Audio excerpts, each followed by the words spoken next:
Thanks very much, and thanks for the opportunity to talk this morning. It's a pleasure to be here. Well, a pleasure to be with you virtually, I guess I should say. Oops, sorry, I'm just trying to... We can see you and we can see the presentation well. Thank you very much. You can, okay. I want to continue really the themes. So Bart referred to some of them, but particularly Henning focused on this question of what happens to the climate change agenda in the current crisis and in the recovery when it comes. Just a couple of words about Cambridge Econometrics. So we were a spin-off from the University of Cambridge about 40 years ago, and what we do is we connect the different sort of parts of the economy, with, and particularly the economy with the energy system.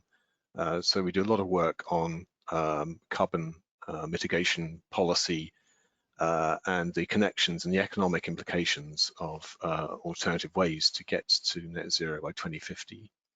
We do other things as well, but that's the one that's relevant here. So what I want to do in the time I have is to just summarize what we thought the transition might look like before the crisis happened, and then the things that have emerged as a result of the crisis that either challenge or reinforce the transition. And as I say, Henning's already helpfully pointed to some of them. And then I want to say something about how policymakers could respond in the policy environment and the ideas that are being kind of thrown around about green recovery.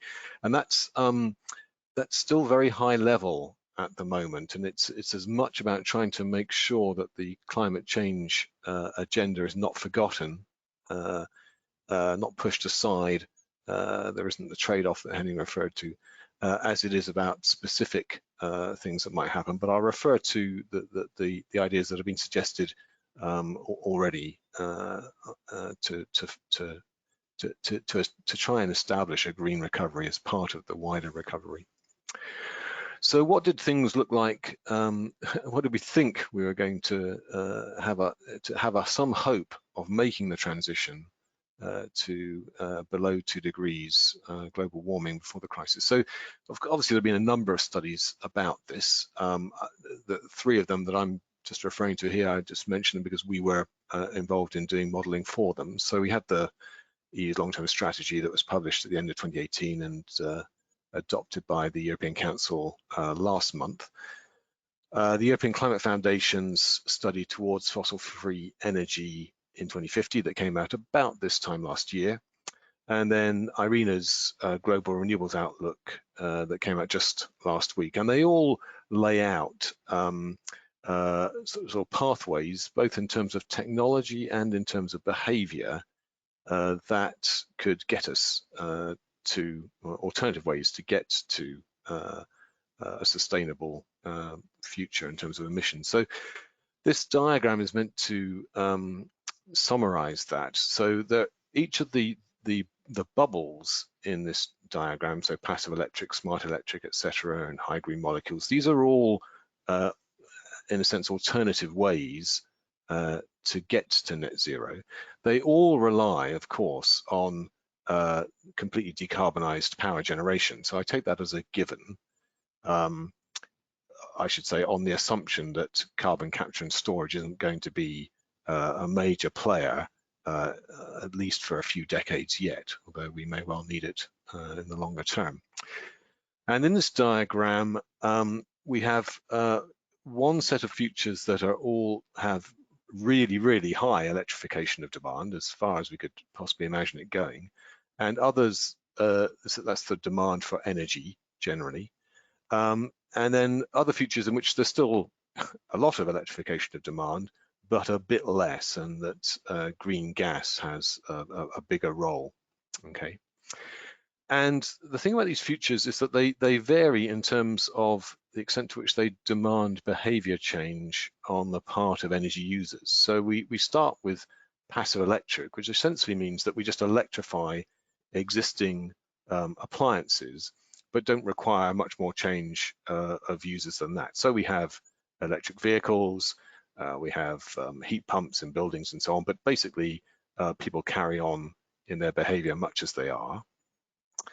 We have a future called smart electric, in which there is more in the way of demand side response. We have vehicle to grid use of car batteries to provide storage and provide two-way, so either charging or returning power to the grid. And then a more extreme case of behavior change is this deep efficiency case, where we have really major renovation of buildings to dramatically improve their energy efficiency standards. We could include in that dietary changes and so on. And by and large, obviously, as you move from the passive to the deep efficiency, you have a lot more expected and required on the part of society, people in society as a whole, to change their behavior. But by and large, these the options with more behavior change are cheaper for society. The cost for the energy system in these higher options is cheaper. It's cheaper because there's more energy efficiency, so that the overall demand is less. They're cheaper because there's more load shifting, so that unlike the passive electric case, where you have a lot of capacity that's unused a lot of the time just to meet the peak, that's managed better in these other cases.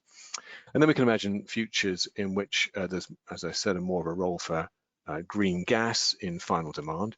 I should say, we expect in the electrification, the high electrification futures, that there's an important role for hydrogen, but primarily as energy storage, going from seasonal energy storage. So hydrogen is made by electrolysis in the summer and then used for meeting peaks in power generation in the winter. But this future over here with the more green gas would include, for example, more of a role for fuel cell electric vehicles, perhaps especially trucks. And it could involve, in countries with a gas distribution grid, it could involve the use of hydrogen for heating. Now, an option with less behavior change on the gas side is to make synthetic methane, which can be put through existing gas distribution networks, and no one would be any the wiser as to what the source is. But that's expensive because you have to make the hydrogen first and then make the methane from it. So by and large, these lower options in the diagram are more expensive, but they may be sort of easier from the perspective of final users. So that just kind of lays out the kind of pathways that we're aiming for, or we can imagine, which policy will seek to push us along. So they involve those pathways. Obviously, we expect further quite sharp reductions in the cost of renewable electricity, particularly wind and solar, obviously. We have, as I said, electrification of final demand, hydrogen as a carrier for some final demand uses. Energy efficiency is really important, including to reduce peaks. Storage is really important, including seasonal storage. And demand side response. And then I haven't mentioned these difficult sectors of aviation and shipping, where at the very least biofuels and green synfuels would be needed, as well as where possible reducing the demand, reducing the use, as well as obviously more efficient vehicles. And there are big technological uncertainties in a lot of this, but particularly this the potential for carbon capture and storage, which certainly getting towards 2050 and beyond becomes really important from the perspective of trying to extract and store carbon from the atmosphere through bioenergy plants. And there are these behavioral changes that are no doubt needed to push us along the transition. Now, so even before the crisis, there were obviously major obstacles to getting along these pathways. And the key one, and Henning referred to this even in the present context, uncertainty. uncertainty, obviously technological uncertainty, and even policy uncertainty. The experience that there's already been sometimes of governments announcing or going down a decarbonisation pathway and then abruptly changing policy and leaving investors with unexpected losses. So now one can never bind future governments to commitments, but we can do our best to do that. And in some countries, there have been measures taken to try and to establish, for example, a sort of third-party monitoring body to report on and advise governments and commitments, even legislative commitments to targets of the the European climate law kind. And the reason that the reason uncertainty really matters is that economists that work on climate mitigation, they sometimes tend to assume that there's a world in which people can observe the future perfectly, and that all that is needed is that price signals are correct and everything will fall into place. And our view is that that ignores the powerful influence of uncertainty on investment decisions, and that much more is needed than that. So other obstacles, so I've already spoken about potential technological obstacles, sort of hard to solve problems, institutional obstacles. So we can think particularly, for example, of where in the housing market, if someone's renting a housing rather than owns it, they don't have the incentive to do anything about the energy efficiency of the home. If, for institutional reasons, more energy efficient homes don't command higher rents or higher prices, as seems to have been the case so far, then landlords don't have the incentive to do anything. So there's that kind of obstacle to overcome. And then there are and these may be the most important social, political, distributional obstacles, by which I mean that the transition, although we think in terms of overall economic impact, in terms of impact on GDP, we think that that overall figure is small and could even be positive. There are big differences. There are winners and losers within the economy, between sectors and between geographies, and most obviously those parts, those regions or towns which are specialized in either the production of fossil fuels or very energy intensive industries, or the production of products that rely on the use of fossil fuels, such as the conventional car industry. And those represent challenges to governments trying to, if they are trying to follow a decarbonisation path. And just finally on what the transition looked like before the crisis. So we know that there are existing commitments, but those existing commitments, they get us some way, quite a way, but by no means all the way. They get us to maybe 2.5 degrees warming above pre-industrial temperatures by the end of the century. Obviously the Paris Agreement is looking for well below 2 degrees. Now, I wanted to say also, just that in way of context, it does appear to us that there's something of a shift beginning in among financial institutions. Clearly, regulators, central banks have been pushing institutions to declare their exposure to climate risks so that investors are aware of that exposure. And very often the institutions are unaware of that exposure, and therefore they have to do the work to figure it out. There's been a dramatic growth in interest over the last couple of years in the scale of the potential risk of stranded assets, notably in energy, but that could include, for example, energy inefficient buildings. And we've seen some important players. I mentioned here the CEO of BlackRock, whose statement to investors at the beginning of the year, really as far as I'm aware, I think for the first time, really making clear that not just ESG considerations, but carbon mitigation considerations were starting really to play into their investment decisions and advice. I mean, they're by no means a solely green investor, but the fact that he made a big play of it in his statement to investors, again, I think is an indication of a shift in the finance industry. And there's also been a rapid growth in green bond issues generally, and in the investor appetite for that kind of product. And indeed, what one hears from financial institutions is that, there's more demand than there is supply of suitable investment opportunities in terms of validated sort of green issues, as it were. So how have things changed then? What are the challenges presented by the crisis? So, I mean, clearly, as people have pointed out, in a sort of positive way, the big fall in spending and in output and in travel and so on is cutting emissions. And for the first time this year, this year will be the first time in recorded history that carbon emissions, global carbon emissions, have fallen, maybe even by as much as 5 or 6%. And obviously other emissions, as we know, have fallen too, associated with those. So we've got a cleaner air as well in cities. But that's obviously significant.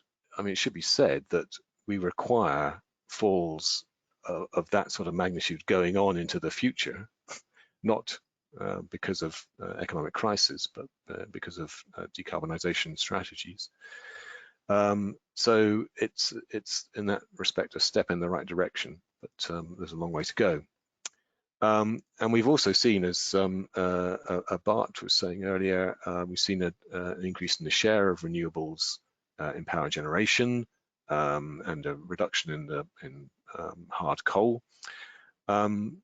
I believe there have been some challenges of that for grid operation, but I'm less of an expert on that. But they apparently are being managed. So that's kind of positive. Of course, the question is, well, you know, if that's just because of the downturn, then when the upturn comes, why would you expect that not just to be reversed? And there are some potential reasons for that. So one is that these are to do with people thinking, well, our future, the lessons that we learned from the COVID crisis may mean that our future is not quite the same as our past. So an emphasis by companies on not just on cost reduction, which has been the trend that's driven globalization, but also concerns about resilience, notably of supply chains. So a rethinking potentially of global supply chains, which could result in less international shipping and travel, and air travel. There's been quite a lot of coverage in the media about steps towards greater automation, which obviously makes companies that can do it more resilient to loss of their labor force or the social distancing. Now it's unclear what that implications of that are for energy demand, because obviously machines require power to run, but on the other hand, there would be less travel to work, probably associated with that. And similarly, this shift towards teleconferencing, which we're all experiencing right now, and reduction in travel demand, and a sense that that might be, now that people have experienced it, that might be something that stays in the future. So that this webinar we're having now, which I guess very likely would have been a face-to-face conference, maybe in future we'll just keep doing this, not least because it allows people to participate without losing the whole of their day. But there are lots of reasons why things may be worse.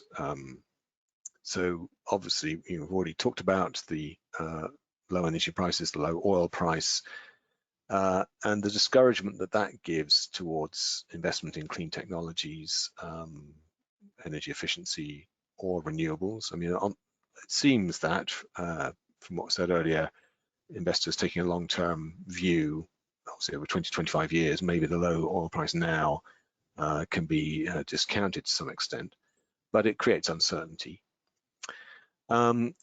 So that's a negative factor, and in projections going forward, I mean, although people think it might recover, they don't necessarily think it will recover back to the levels that were prevailing before the crisis.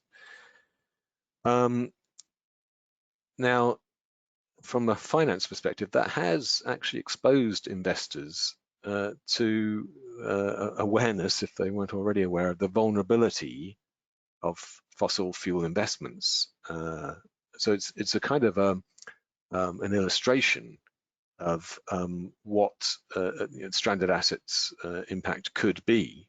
It's kind of made it very real for them. So maybe that's going to reinforce a kind of or just regarding fossil fuel assets as riskier than they were previously perceived. So that could be a positive thing. And the low oil price does also offer the opportunity, if they take it, for governments to cut subsidies that exist to consumers of energy as a kind of basic product. So there's a possibility for them to do the thing that's always been too hard to do because it's so unpopular to raise energy prices. But now that the oil price is low and other energy prices are low, there may be an opportunity for governments to begin some of that rebalancing of energy taxes that we were hearing about earlier.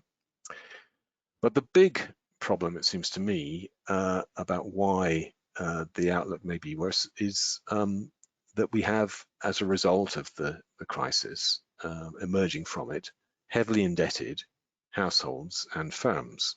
And that means that they lack the capacity to invest. And I think this is, if you like, this is an economist's interpretation of what Henning was saying earlier about the 10 to 15% potential cut in investment spending by the electricity industry, partly because demand has fallen, but just also the impact of the crisis on their liquidity and profitability.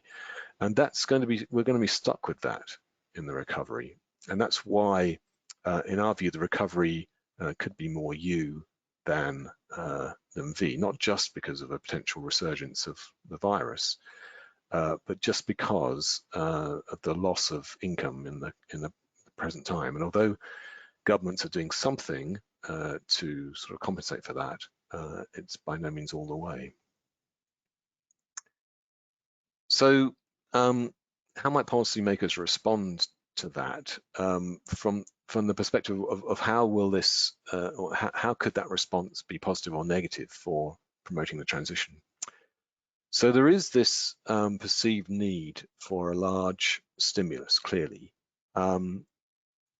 As things stand, and this is where, if like, there's competition in the ideas space and the public policy space for what will the nature of that be, it may, as it is largely at the moment, focus on compensation of what I can call the status quo. In other words, if you're in a country that's doing this, if you have employers with a workforce that can't work either because they're working in industry which requires people to come, like a hotel or a restaurant, or because of social distancing, so they can't work together in the workplace, or because the demand for their product has just fallen away, then governments can offer some compensation to the wage bill. So there's, if like, governments are socializing the debt that firms would otherwise have taken, or households, individuals would have taken if they were made unemployed. It's the same kind of socializing of the debt has happened in a different way for banks in the last financial crisis. But if that compensation is just largely kind of restoring the status quo, and if it includes, for example, unconditional bailouts for airlines or for oil and gas companies, then from a perspective of decarbonisation, you might say there's an opportunity missed. Now, the question is, what's the political economy of this? What are the pressures that could be operating on governments? So on the one hand, maybe the crisis has lent or generated a greater sort of popular support for the role of government in taking strong action, and maybe once again listening to experts, something that kind of went out of fashion somewhat in the last few years. And maybe two, there's just as now we're talking about, well, how should the crisis be, how should the lockdown be unlocked, and what does return to normal look like? Maybe there's a greater awareness that it's a good thing to have a transparent public debate, comparison of choices that are uncertain, and that's certainly something that needs to be done to maintain support for decarbonisation policies. But there are clearly signs in some countries of things going the other way. So if the cost of the economy is obviously large, and that's not just in statistics, but in obviously people's lives, and at the same time, probably a large increase in inequality. Probably those who suffer most are those who are in the worst position to begin with, and that if that gets blamed on government, then that works against confidence in government for other things, such as climate action. And similarly, a reaction against big government. And there have certainly been things, well, there's been reports, for example, of some countries where a government might be seeking to adopt authoritarian powers using the crisis as an excuse to do so. So just a word then on green recovery ideas that are being, that we're already in the, if you like, in the marketplace, and which are coming to the fore again now. So I want to mention this US bill that's been, was put to Congress, I think about a year ago, the so-called Energy Innovation and Carbon Dividend Act, because it's an interesting illustration of a sort of conservative, politically conservative approach for promoting decarbonisation, which is worth noting because obviously that's on the whole, those who have been supporters of decarbonisation have been sort of left of centre. And I think it's a positive thing if this whole debate can be somehow not made one of tribal political affiliation. And it's basically a carbon tax, but you can't call it a tax. So it's a dividend in the sense that the tax is raised and then returned to households as a payment. That's the proposal there. I don't think it'll become law, but it's an illustration of an initiative from that side of the political dividing line. And then we have in Europe, the European Green Deal, with proposals for to support investment in a whole range of green decarbonisation measures. And importantly, it includes funding for this so-called just transition mechanism, which involves funding going into the regions that are clearly going to suffer as a result of decarbonisation and a drop off in demand for all the use of fossil fuels. And it includes a carbon border tax so that the energy intensive sectors that are currently effectively exempted from carbon taxes from the ETS allowances scheme can be protected against imports from places that don't have such strong environmental policies. So those are already kind of on the table.